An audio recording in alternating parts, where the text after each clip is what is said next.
ನಮಸ್ಕಾರ. ನೀವು ನೋಡ್ತಾ ಇದ್ದೀರಾ ಟಿವಿ ವಿಕ್ರಮ. ನಾನು ಸೌಮ್ಯ. ನಮ್ಮ ಟಿವಿ ವಿಕ್ರಮದ ಎಲ್ಲಾ ಕಾರ್ಯಕ್ರಮಗಳ ನೋಟಿಫಿಕೇಶನ್ ನಿಮಗೆ ಸಿಗಬೇಕಂತ ಹೇಳಿದ್ರೆ ನಮ್ಮ ಟಿವಿ ವಿಕ್ರಮ ಚಾನೆಲ್ ಅನ್ನು ಸಬ್ಸ್ಕ್ರೈಬ್ ಮಾಡಿ, ಹಾಗೆ ಬೆಲ್ ಬಟನ್ ಕ್ಲಿಕ್ ಮಾಡೋದನ್ನ ಖಂಡಿತ ಮರಿಬೇಡಿ.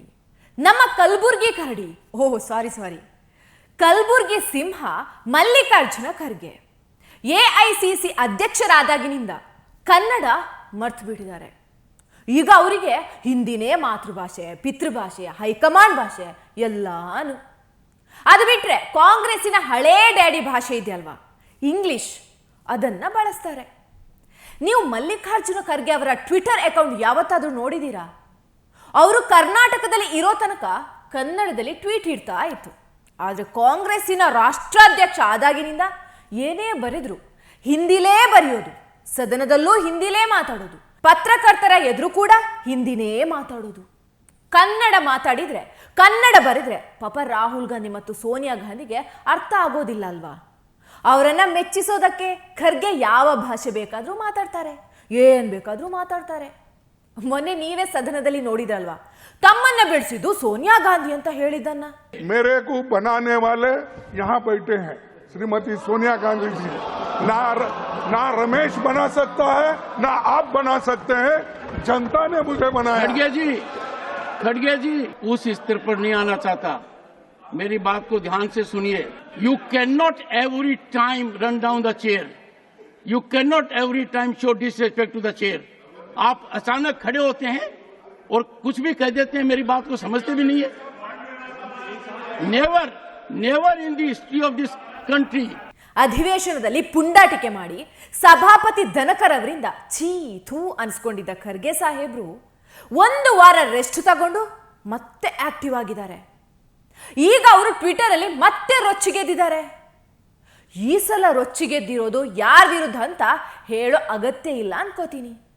ಯಾಕಂದ್ರೆ ಅವರು ರೊಚ್ಚಿಗೇಳೋದು ಮೋದಿ ವಿರುದ್ಧ ಮಾತ್ರ. ಓಕೆ, ಯಾಕೆ ರೊಚ್ಚಿಗೆದ್ದಿದ್ದು ಅಂತ ಗೊತ್ತಾ?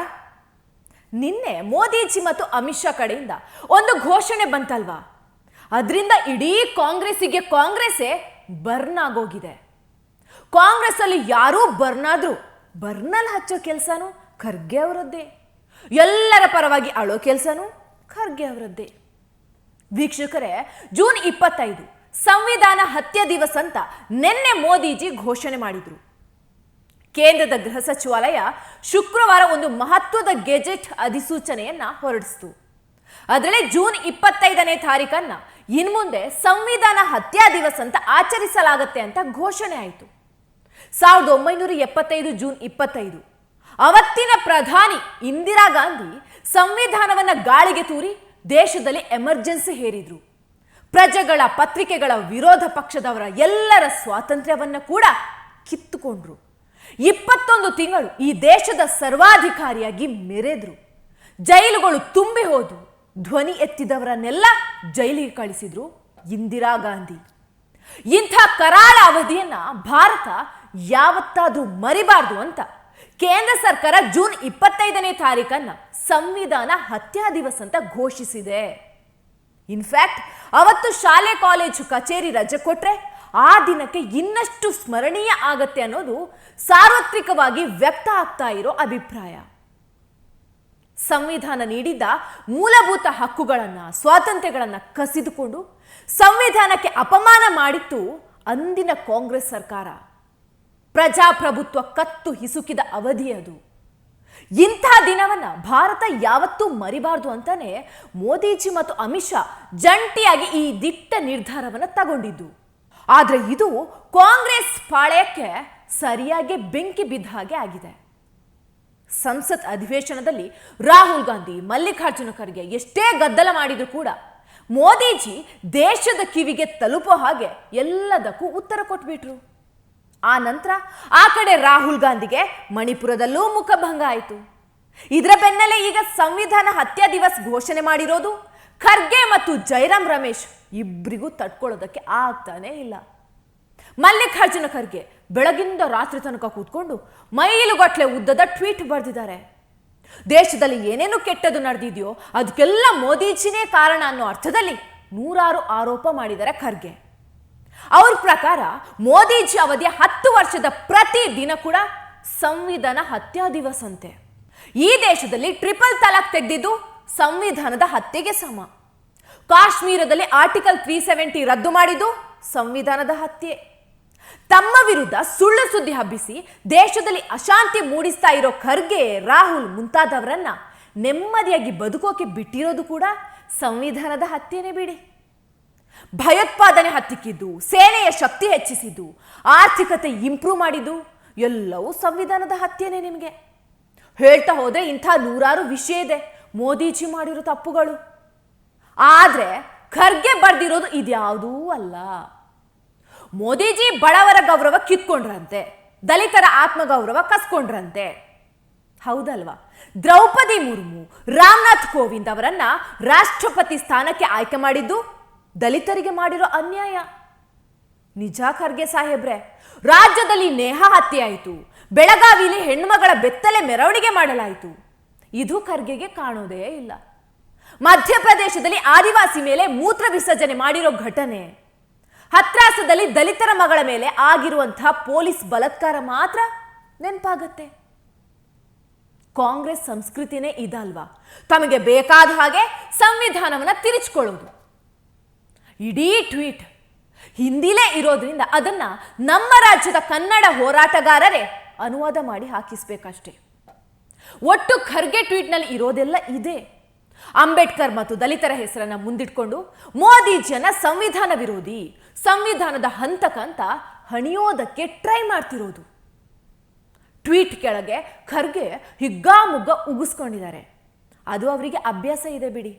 ಬಹುಶಃ ಅದಕ್ಕೂ ಅವರು ವರ್ಣಾಶ್ರಮ ಅಂತ ಹೇಳಿದ್ರು ಹೇಳಬಹುದು. ಆದ್ರೆ ಖರ್ಗೆಗಿಂತ ಕಾಮಿಡಿ ಪೀಸ್ ಆಗಿರೋದು ಈ ಜೈರಾಮ್ ರಮೇಶ್. ಜೈರಾಮ್ ರಮೇಶ್ ಮೋದಿಜಿಗೆ ಟಾಂಗ್ ಕೊಡೋದಕ್ಕೆ ಒಂದು ಕೌಂಟರ್ ಡೈಲಾಗ್ ಹೇಳಿದ್ದಾರೆ. ಜೂನ್ 4ನ್ನ ಮೋದಿ ಮುಕ್ತಿ ದಿವಸ್ ಅಂತ ಕಾಂಗ್ರೆಸ್ ಅನೌನ್ಸ್ ಮಾಡುತ್ತಂತೆ. ಇತಿಹಾಸದಲ್ಲೇ ಮೋದಿ ಮುಕ್ತಿ ದಿವಸ್ ಅಂತ ಜೂನ್ 4 ದಾಖಲಾಗೋ ತರಹ ಮಾಡ್ತಾರಂತೆ. ಇದಕ್ಕಿಂತ ಕಾಮಿಡಿ ಇನ್ನೊಂದಿದೆಯಾ? ಜೈರಾಮ್ ರಮೇಶ್ ಅವರೇ, ಮೋದಿ ಹೀನಾಯವಾಗಿ ಸೋತ ದಿವಸ ಅಂತ ಹೇಳ್ತಿದ್ದೀರಲ್ಲ, ಮೋದಿಜಿ ಯಾವಾಗ ಸೋತ್ರು, ಎಲ್ಲಿ ಸೋತ್ರು ಅಂತ ಒಂಚೂರು ಡೀಟೇಲ್ಸ್ ಕೊಡ್ತೀರಾ? ಮೋದಿಜಿ ಚುನಾವಣೆಯಲ್ಲಿ ಸೋಲದೆ 30 ವರ್ಷನೇ ಕಳೆದೋಯ್ತು. ಅವರಿಗೆ ಸೋಲಿನ ರುಚಿನೇ ಗೊತ್ತಿಲ್ಲ. ಅದು ಯಾವ ಲೆಕ್ಕದಲ್ಲಿ ಹೇಳಿದ್ರಿ ಮೋದಿ ಹೀನಾಯವಾಗಿ ಸೋತಿದ್ದಾರೆ ಅಂತ? ಈ ಸಲದ ಚುನಾವಣೆಯಲ್ಲಿ ಕೂಡ ಮೋದಿಜಿ ವಾರಣಾಸಿಯಲ್ಲಿ 1.25 ಲಕ್ಷ ಮತಗಳಿಂದ ಗೆದ್ರ ಅಲ್ವಾ? ಅದು ಹೇಗೆ ಮೋದಿ ಮುಕ್ತಿ ದಿವಸ್ ಅಂತ ಅಂತೀರಿ? ಓಕೆ, ಅಟ್ಲೀಸ್ಟ್ ಮೋದಿ ಜನ ಪ್ರಧಾನಿ ಆಗೋದ್ರಿಂದ ತಡೆಯೋಕೆ ನಿಮ್ಮಿಂದ ಸಾಧ್ಯ ಆಗಿದ್ದಿದ್ರೆ ಅದನ್ನ ಮೋದಿ ಮುಕ್ತಿ ದಿವಸ್ ಅಂತ ಕರಿಬಹುದಿತ್ತು. ಅದು ಕೂಡ ನಿಮ್ಮಿಂದ ಸಾಧ್ಯ ಆಗಲಿಲ್ಲ. ಮೋದಿಜಿ ಹ್ಯಾಟ್ರಿಕ್ ಸಾಧಿಸೇ ಬಿಟ್ರು. ನಿಮಗೆ ಲೆಕ್ಕ ಬರುತ್ತಾ? ಅಥವಾ ನಮ್ಮ ಜಾಣೇಶನ ತರಹ ಲೆಕ್ಕದಲ್ಲಿ ವೀಕ ನೀವು? 241 ಜಾಸ್ತಿನ 99 ಜಾಸ್ತಿನ ಅಂತ ಒಂಚೂರು ಹೇಳ್ತೀರಾ?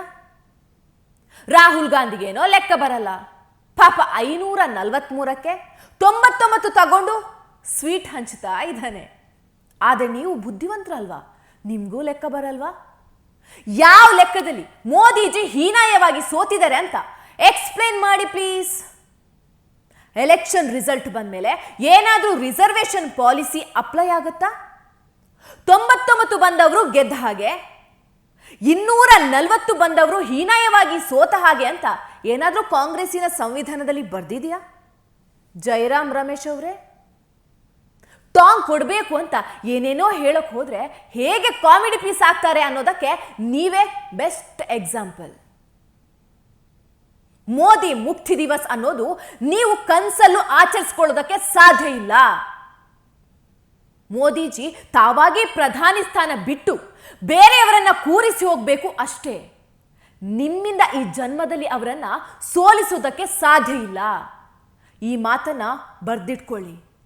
ಬಹುಶಃ ಮುಂದಿನ ಚುನಾವಣೆ ಮುಗಿಲಿ, ಆಗ ಬರುತ್ತಲ್ವಾ ಜೂನ್ 4, ಅದನ್ನ ಕಾಂಗ್ರೆಸ್ ಮುಕ್ತಿ ದಿವಸ್ ಅಂತ ಆಚರಿಸೋ ಕನಸು ಇಟ್ಕೊಳ್ಳಿ, ಖಂಡಿತ ಈಡೇರುತ್ತೆ.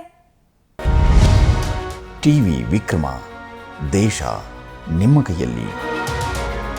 ಈ ಕಾರ್ಯಕ್ರಮ ನಿಮಗೆ ಇಷ್ಟ ಆಗಿದ್ದಲ್ಲಿ ಲೈಕ್, ಶೇರ್ ಹಾಗೂ ಕಮೆಂಟ್ ಮಾಡಿ. ಟಿವಿ ವಿಕ್ರಮದ ಕಾರ್ಯಕ್ರಮಗಳನ್ನು ನಿರಂತರವಾಗಿ ವೀಕ್ಷಿಸಲು ಸಬ್ಸ್ಕ್ರೈಬ್ ಮಾಡಿ, ಬೆಲ್ ಐಕನ್ ಒತ್ತಿ.